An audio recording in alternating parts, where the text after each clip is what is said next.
And the family of a Muskogee Army Sergeant says they have more questions than answers tonight about how he died at Fort Bliss last month. Sergeant Ryan Hogan was 27. News on 6's Emery Bryan is live on that story. Emery? Well, Sergeant Hogan's family hope to get some answers at a memorial service on the base in Texas next week. But right now they are grieving, and not knowing what happened to him makes that even worse. The last time his mother spoke with him, Sergeant Ryan Hogan was looking ahead.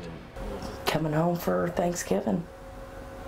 Spending the holidays with us, his boys. Instead, at Thanksgiving, his parents were planning his funeral. The day after, his body was flown back to Oklahoma. This ceremony happened during the transfer from Fort Bliss in El Paso, Texas. The Patriot Guard riders saluted as he came home for a funeral in Muskogee. We don't know what happened. We just got the call. Ryan was planning to be a career military man. His father served in the 80s.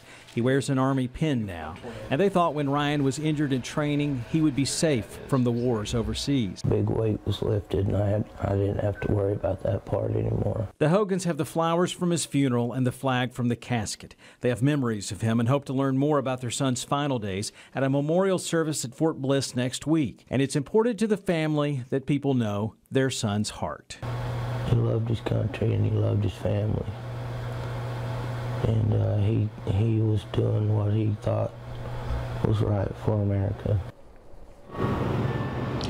And friends of the family are raising money to try to help support the family, and also raise some money to support his two young sons, Sergeant Hogan's sons, 3 and 5 years old. The link to that GoFundMe page is on our News on 6 app.